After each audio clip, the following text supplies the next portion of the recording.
नमस्कार सभी को। मेरे चैनल में आप सभी का हार्दिक स्वागत एवं अभिनंदन है। आज मैं उपस्थित हूँ महादेवी वर्मा द्वारा लिखित अतीत के चलचित्र के अंतर्गत भाभी लेकर।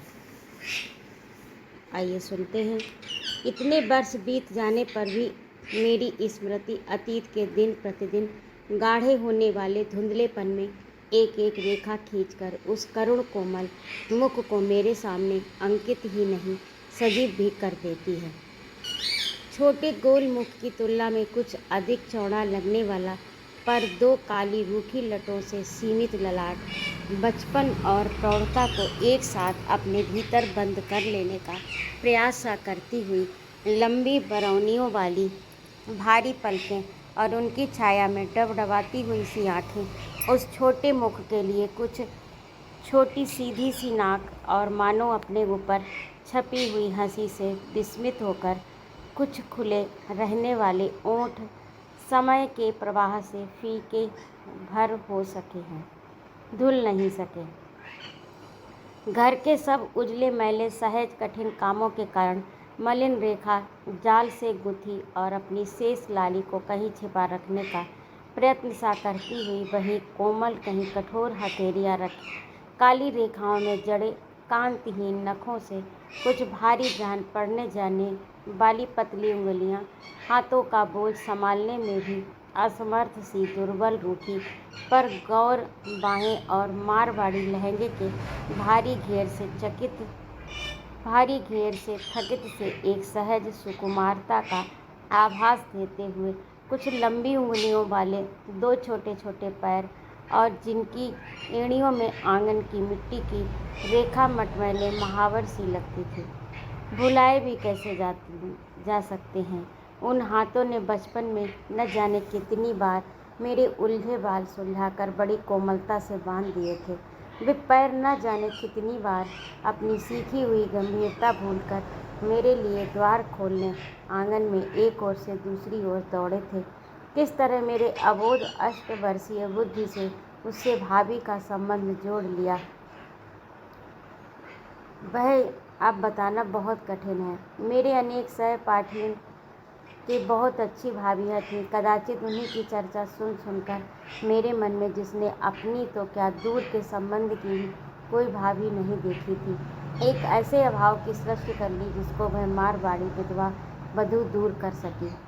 बचपन का वह मिशन स्कूल मुझे अब तक स्मरण है, जहाँ प्रार्थना और पाठ्यक्रम की एक रास्ता से मैं इतनी रुआंसी हो जाती कि प्रतिदिन घर लौटकर नींद से बेसुध होने तक सवेरे स्कूल न जाने का बहाना सोचने से ही अवकाश न मिलता था। उन दिनों मेरी ईर्ष्या का प्रमुख विषय नौकरानी की लड़की थी, जिसे चौका बर्तन करके घर में रहने को तो मिल जाता था। जिस कठोर ईश्वर ने मेरे भाग्य में नित्य स्कूल जाना लिख दिया, वह माँ के ठाकुर जी में से कोई है या मिशन की सिस्टर या यीशु, ये निश्चय न कर सकने के कारण मेरा मन विचित्र दुविधा में पड़ा रहता। यदि वह माँ के ठाकुर जी में से है तो आरती पूजा से जी चुराते ही क्रुद्ध होकर मेरे घर रहने का समय और कम कर देगा, और यदि स्कूल में है तो बहाना बनाकर न जाने से पढ़ाई के घंटे और बढ़ा देगा। इसी उधेड़ बुन में मेरा मन पूजा आरती प्रार्थना सब में भटकता ही रहता था। इस अंधकार में प्रकाश की एक रेखा भी थी। स्कूल निकट होने के कारण बूढ़ी कल्लू की माँ मुझे किताबों के साथ वहाँ पहुँचा भी आती थी और ले भी आती थी। इस आवागमन के बीच में कभी सड़क पर लड़ते हुए कुत्ते, कभी उनके भटकते हुए पिल्ले, कभी किसी कोने में बैठकर पंजों के मुंह धोती हुई बिल्ली, कभी किसी घर के बरामदे में लटकते हुए पिंजड़े में मनुष्य की स्वर साधना करता हुआ गंगाराम, कभी बत्तख और तीतरों के झुंड, कभी तमाशा दिखाने वालों के टोपी लगाए बंदर, ओढ़नी ओढ़े बंदरिया, नाचने वाला रीछ आदि स्कूल की एक रास्ता दूर करते ही रहते थे। हमारे ऊंचे घर से कुछ हटकर ही एक ओर रंगीन सफ़ेद रेशमी और सूती कपड़ों से और दूसरी ओर चमचमाते हुए पीतल के बर्तनों से सजी हुई एक नीची सी दुकान में जो वृद्ध सेठ जी बैठे रहते थे, उन्हें तो मैं ठीक से कभी देखा नहीं, परंतु उस घर के पीछे वाले द्वार पर पड़े हुए पुराने टाट के पर्दे के छेद से जो आंखें प्रायः मुझे आते जाते देखती रहती थी, उनके प्रति मेरा मन एक कौतूहल से भरने लगा। कभी कभी मन में आता कि पर्दे के भीतर झांक कर देखूं, पर कल्लू की माँ मेरे लिए उस जंतु विशेष से कम नहीं थी जिसकी बात कहकर बच्चों को डराया जाता है। उसका कहना न मानने से वह नहलाते समय मेरे हाल ही में छिदे कान की लौ दुखा सकती थी, चोटी बांधते समय बालों को खूब खींच सकती थी, कपड़े पहनाते समय तंग गले वाले फ्रॉक को आँखों पर अटका सकती थी। घर में और स्कूल में मेरी बहुत सी झूठी सच्ची शिकायत कर सकती थी। सारांश यह है कि उसके पास प्रतिशोध लेने के बहुत से साधन थे, परंतु कल्लू की माँ को चाहे उन आँखों की स्वामिनी से मेरा परिचय न भाता हो, पर उसकी कथा सुनाने में उसे अवश्य रस मिलता रहा। वह अनाथिन भी है और अभागी भी। बूढ़े सेठ सबके मना करते करते भी इसे अपने इकलौते लड़के से ब्याह लाए और उसी साल लड़का बिना बीमारी के ही मर गया। अब सेठ जी का इसकी चंचलता के मारे नाक में दम है, न इसे कहीं जाने देते हैं, न किसी को अपने घर आने देते हैं। केवल अमावस पूनो एक ब्राह्मणी आती है जिसे वे अपने आप खड़े होकर सीधा दिलवाकर विदा कर देते हैं। वे बेचारे तो जात बिरादरी में भी इसके लिए बुरे बन गए हैं, और इसकी निर्लज्जता देखो कि ससुर दुकान में गए नहीं कि वे पर्दे से लगी नहीं। घर में कोई देखने वाला है ही नहीं। एक ननद है जो शहर ससुराल होने के कारण जब तब आ जाती है और तब इसकी खूब ठुकाई होती है। इत्यादि इत्यादि सूचनाएं कल्लू की माँ की विशेष शब्दावली और विचित्र भाव भंगिमाओं के साथ मुझे स्कूल तक मिलती रहती थी, परंतु उस समय वे सूचनाएं मेरे निकट उतना ही महत्व रखती थी जितनी नानी से सुनी हुई बेला की कहानी। कथा में बेचैन कर देने वाला सत्य इतना ही था कि कहानी की राजकुमारी की आंखें पुराने टाट के पर्दे से सुनने वाली बालिका को नित्य ताकती ही रहती थी। यह स्थिति तो कुछ सुखद नहीं कही जा सकती यदि सुनी हुई कहानी के सब राजा रानी राजकुमार और राजकुमारियां दैत्य दानव आदि सुनने वालों को इस प्रकार देखने लगे तो कहानी सुनने का सब सुख चला जाए। ये कल्लू की माँ की कहानी और पर्दे के छेद से देखने वाली आंखों ने मुझे समझा दिया था। भूरे टाट में जड़ी सी वे काली आंखें मेरी कल्पना का विषय ही बनी रहती। यदि एक दिन पानी बरसने से कल्लू की माँ रुक न गई होती, पानी थमते ही मैं स्कूल से अकेले ही चल न दी होती और गीली सड़क पर उस पर्दे के सामने ही मेरा पैर न फिसल गया होता। बच्चे गिरकर प्रायः चोट के कारण न रोकर लज्जा से ही रोने लगते हैं, और मेरे रोने का भी कदाचित यही कारण रहा होगा, क्योंकि मुझे चोट तो याद नहीं आती। कह नहीं सकती कि पर्दे से निकलकर कब उन आँखों की स्वामिनी ने मुझे आंगन में खींच लिया, परंतु सहसा विस्मय से मेरी रुलाई रुक गई। एक दुर्बल पर सुकुमार बालिका जैसी स्त्री अपने अंचल से मेरे हाथ और कपड़ों का कीचड़ मिला पानी पोंछ रही थी, और भीतर दालान से वृद्ध सेठ का कुछ विस्मित स्वर कह रहा था, अरे ये तो बर्मा साहब की बाई है। उसी दिन से वह घर जिसमें न एक भी झरोका, न रोशनदान, न एक भी नौकर दिखाई देता था, न आतिथ्य और न एक पशु रहता था, वह पक्षी न नौकर दिखाई देता था, न आतिथ्य और न एक भी पशु पक्षी रहता था, मेरे लिए एक आकर्षण बनने लगा। उस समाधि जैसे घर में लोहे के प्राचीर से घिरे फूल के समान वह किशोरी बालिका बिना किसी संगी साथी, बिना किसी प्रकार के आमोद प्रमोद के मानो निरंतर वृद्धा होने की साधना में लीन थी। वृद्ध एक ही समय भोजन करते थे और वह तो विधवा ठहरी। दूसरे समय भोजन करना ही ये प्रमाणित कर देने के लिए पर्याप्त था कि उनका मन विधवा के संयम प्रधान जीवन से ऊब कर किसी विपरीत दिशा में जा रहा है। प्रायः निराहार और निरंतर मिताहार से दुर्बल देह से वह कितना परिश्रम करती थी, ये मेरी बालक बुद्धि से छिपा नहीं रहा। जिस प्रकार उसका खंडहर जैसे घर और लंबे चौड़े आंगन को बैठ कर बुहारना, आंगन के कुएं से अपने ससुर के स्नान के लिए ठहर कर पानी खींचना और धोबी के अभाव में मैले कपड़ों को काट की मोगरी से पीटते हुए रुक कर साफ करना मेरी हंसी का साधन बनता था, उसी प्रकार केवल जलती लकड़ियों से प्रकाशित दिन में भी अंधेरी रसोई की कोठरी के घुटते हुए धुएं से रह कर आता हुआ खांसी का स्वर, कुछ गीली और कुछ सूखी राख से चांदी सोने के समान चमकाकर तथा कपड़े से पोंछकर मारवाड़ में काम में लाने के समय बर्तन पानी से धोए जाते हैं और रखते समय शिथिल उंगलियों से छूटते हुए बर्तनों की झंझनाहट मेरे मन में एक नया विषाद भर देती थी। परंतु काम चाहे कैसा ही कठिन रहा हो, शरीर कितना ही क्लांत रहा हो, मैंने न कभी उसकी हंसी से आभासित मुख मुद्रा में अंतर पड़ते देखा और न कभी काम को रुकते देखा। इतने काम में भी उस अभागी का दिन द्रौपदी के चीर से होड़ लेता था। सवेरे स्नान, तुलसी पूजा आदि में समय बिताकर ही वह अपने अंधेरे रसोई घर में पहुंचती, परंतु 10 बजते बजते ससुर को खिला पिलाकर उसी टाट के पर्दे से मुझे शाम को आने का निमंत्रण देने के लिए स्वतंत्र हो जाती थी। उसके बाद चौका बर्तन कूटना पीसना भी समाप्त हो जाता, परंतु अब भी दिन का अधिक नहीं तो 1 प्रहर शेष रह ही जाता। दुकान की ओर जाने का निषेध होने के कारण वह अवकाश का समय उसी टाट के पर्दे के पास बिता देती थी, जहाँ से कुछ मकानों के पिछवाड़े और 1-2 आते जाते व्यक्ति ही दिख सकते थे, परंतु इतना ही उसकी चंचलता का ढिंढोरा पीटने के लिए पर्याप्त था। उम्र 19 वर्ष की युवती की दयनीयता आज समझ पाती हूँ, जिसके जीवन के सुनहरे स्वप्न गुड़ियों के घरौंदे के समान दुर्दिन की वर्षा में केवल बह ही नहीं गए, वरन उसे इतना एकाकी छोड़ गए कि उन स्वप्नों की कथा कहना भी संभव न हो सका। ऐसी दशा में उसने 8 वर्ष की बालिका को ही अपने संगीहीन हृदय की सारी ममता सौंप दी, परंतु वह बालिका तो उसके संसार में प्रवेश करने में असमर्थ थी।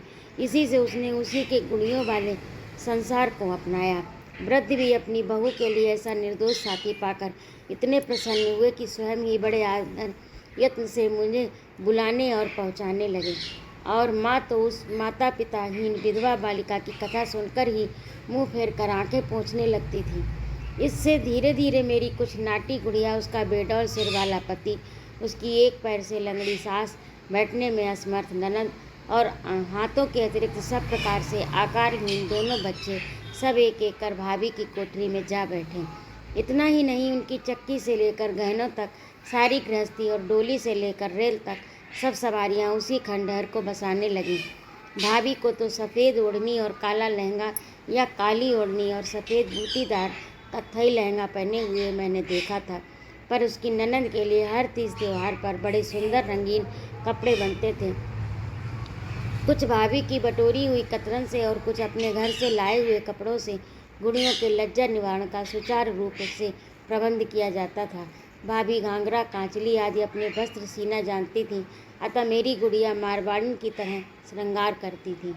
मैंने स्कूल में ढीला पैजामा और घर में कलीदार कुर्ता सीना सीखा था, अतः गुड्डा पूरा लाल जान पड़ता था। चौकोर कपड़े के टुकड़े के बीच छेद करके वही बच्चों के गले डाल दिया जाता, अतः वे किसी आदिम युग की संतान से लगते थे। भाभी के लिए काला अक्षर भैंस बराबर था, इसलिए उस पर मेरी विद्वता की धाक भी सहज ही जम गई। प्रायः सभी पशुओं के अंग्रेजी नाम बताकर और तस्वीरों वाली किताब से अंग्रेजी की कविता बड़े राग से पढ़कर मैं उसे विस्मित कर चुकी थी। हिंदी की पुस्तक से माता का हृदय, भाई का प्रेम आदि कहानियाँ सुनाकर उसकी आंखें गीली कर चुकी थी, और अपने मामा को चिट्ठी लिखने की बात कहकर उसके मन में बीकानेर के निकट किसी गांव में रहने वाली बुआ की स्मृति जगा चुकी थी। वह प्रायः लंबी सांस लेकर कहती, पता नहीं जानती, नहीं तो तुमसे एक चिट्ठी लिखवा कर डाल देती। सबसे कठिन दिन तब आते थे जब वृद्ध सेठ की सौभाग्यवती पुत्री अपने नैहर आती थी। उसके चले जाने के बाद भाभी के दुर्बल गोरे हाथों पर जलने के लंबे काले निशान और पैरों पर नीले दाग रह जाते थे, पर उनके संबंध में कुछ पूछते ही वह गुड़िया की किसी समस्या में मेरा मन अटका देती थी। उन्हीं दिनों स्कूलों में कसीदा काटना सीख कर मैंने अपनी दानी रंग की साड़ी में बड़े बड़े नीले फूल काढ़े। भाभी को रंगीन कपड़े बहुत भाते थे, इसी से उसे देख कर वह ऐसी विस्मय विमुग्ध रह गई मानो कोई सुंदर चित्र देख रही हो। मैंने क्यों माँ से हट करके वैसा ही कपड़ा मंगवाया, क्यों किसी को बिना बताए हुए छिपा कर उस ओढ़नी पर नीले फूल काटना आरंभ किया, यह आज भी मेरी समझ में नहीं आता। वह बेचारी बार बार बुलबा भेजती, नए नए गुड़ियों के कपड़े दिखाती नए नए घरौंदे बनाती, पर फिर भी मुझे अधिक समय तक ठहरने में असमर्थ होकर बड़ी निराश और करुण मुद्रा से द्वार तक पहुंचा जाती। उस दिन की बात तो मेरी स्मृति में गर्म लोहे से लिखी जान पड़ती है, जब उस ओढ़नी को चुपचाप छिपाकर मैं भाभी को आश्चर्य में डालने गई। शायद सावन की तीज थी, क्योंकि स्कूल के सीधे साधे बिना चमक दमक वाले कपड़े के स्थान में मुझे गोटा लगी हुई लहरिए की साड़ी पहनने को मिली थी। और सवेरे पढ़ने बैठने की बात न कहकर माँ ने हाथों में मेहंदी भी लगा दी थी। वह दालान में दरवाजे की ओर पीठ किए बैठी कुछ बीन रही थी। इसी से जब दबे पांव जाकर मैंने उस ओढ़नी को खोलकर उनके सिर पर डाल दिया तो वह हड़बड़ा कर उठ बैठी। रंगों पर उसके प्राण जाते ही थे। उस पर मैंने गुड़ियों और खिलौनों से दूर अकेले बैठे बैठे अपने नन्हे हाथों से उसके लिए उतनी लंबी ओढ़नी काढ़ी थी। आश्चर्य नहीं, वह क्षण भर के लिए अपनी उस स्थिति को भूल गई जिसमें ऐसे रंगीन वस्त्र वर्जित थे, और नए खिलौनों से प्रसन्न बालिका के समान एक बेसुधपन में उसे ओढ़ मेरी ठुड्डी पकड़कर खिलखिला पड़ी। और जब किसी का विस्मय विजड़ित बींदनी यानी बहू सुनकर उसकी सुधि लौटी, तब हतबुद्धि से ससुर मानो गिरने से बचने के लिए चौखट का सहारा ले रहे थे, और क्रोध से जलते अंगारे जैसी आंखों वाली खुली तलवार सी कठोर नंद देहली से आगे पैर बढ़ा चुकी थी। अवश्य ही तीज रही होगी, क्योंकि वृद्ध स्वयं पुत्री को लेने गए थे। इसके उपरांत जो हुआ वह तो स्मृति के लिए भी अधिक करुण है। क्रूरता का वैसा प्रदर्शन मैंने फिर कभी नहीं देखा। बचाने का कोई उपाय न देखकर ही कदाचित मैंने जोर जोर से रोना आरंभ किया, परंतु बस तो वह तब सकी जब मन से ही नहीं शरीर से भी बेसुध हो गई। वृद्ध मुझे कैसे घर पहुंचा गए, घबराहट से मैं कितने दिन ज्वर में पड़ी रही, यह सब तो गहरे कोहरे में छिप गया। परंतु बहुत दिनों के बाद जब मैंने फिर उसे देखा, तब उन बचपन भरी आंखों में विषाद का गाढ़ा रंग चढ़ चुका था, और बेओंठ जिस पर किसी दिन हंसी छिपी सी जान पड़ती थी, ऐसे कांपते थे मानो भीतर का क्रंदन रोकने के प्रयास से थक गए हों। उस एक घटना से बालिका प्रौढ़ तो हो गई थी और युवती वृद्धा। फिर तो हम लोग इंदौर से चले ही आए, और एक एक करके अनेक वर्ष बीत जाने पर ही मैं इस योग्य बन सकी कि उसकी कुछ खोज खबर ले सकूं। पता लगी कि छोटी दुकान के स्थान में एक विशाल अट्टालिका वर्षों पहले खड़ी हो चुकी है। पता चला कि वधू की रक्षा का भार संसार को सौंपकर वृद्ध कभी के विदा हो चुके हैं, परंतु कठोर संसार ने उसकी एक कैसी रक्षा की, ये सब आज अज्ञात है। इतने बड़े मानव समुद्र में उस छोटे से बुदबुद की क्या स्थिति है, यह मैं नहीं जानती, परंतु तब भी कभी कभी मन चाहता है कि बचपन में जिसने अपने जीवन के सूनेपन को भूलकर मेरी गुड़ियों की गृहस्थी बसाई थी, खिलौनों का संसार सजाया था, उसे एक बार पा सकती। आज भी जब कोई रंगीन कपड़ों के प्रति विरक्ति के संबंध में कौतुक भरा प्रश्न कर बैठता है, तो वह अतीत और फिर वर्तमान होने लगता है। कोई किस प्रकार समझे कि रंगीन कपड़ों में जो मुख धीरे धीरे स्पष्ट होने लगता है, वह कितना करुण और कितना मुरझाया हुआ है। कभी कभी तो वह मुख मेरे सामने आने वाले सभी करुण क्लांत मुखों में प्रतिबिंबित होकर मुझे उसके साथ एक अटूट बंधन में बांध देता है। प्रायः सोचती हूँ कि जब वृद्ध ने कभी न खोलने के लिए आंख मूंद ली होगी, तब वह जिसे उन्होंने संसार की ओर देखने का अधिकार ही नहीं दिया था, कहाँ गई होगी, और तब न जाने किस अनिष्ट संभावना से, न जाने किस अज्ञात प्रश्न के उत्तर में मेरे मन की सारी ममता आर्त क्रंदन कर उठती है। नहीं। तो ये था आज का भाग। आप लोगों को कैसा लगा कमेंट करके अवश्य बताइएगा, और यदि आपको मेरा कहानी सुनाना अच्छा लगता हो तो कृपया मेरे चैनल को सब्सक्राइब सुनने के लिए बहुत बहुत धन्यवाद आपका।